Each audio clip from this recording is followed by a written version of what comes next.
Gandhinagar cyber centre of એક્સેલન્સની ટીમ દ્વારા રોકાણને નામે દેશભરમાં ઠગાઈ આચરનારા 3 ઠગબાજોને સકંજામાં લેવામાં આવ્યા છે.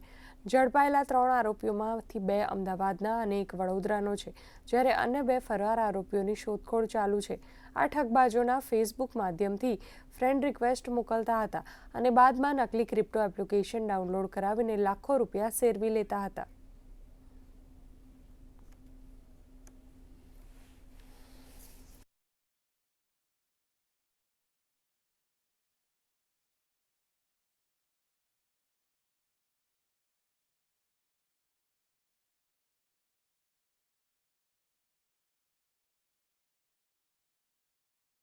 જે ફરિયાદી છે એની સાથે 3.16 કરોડની છેતરપિંડીની ફરિયાદ છે એ દાખલ કરવામાં આવી.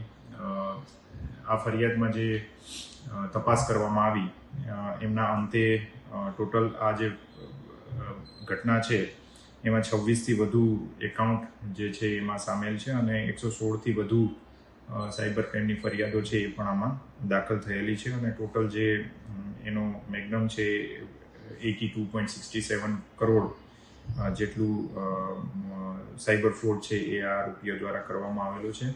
આ જે ફરિયાદ છે એના અનુસંધાને ટોટલ 5 આરોપીઓની પણ ધરપકડ કરવામાં આવી છે.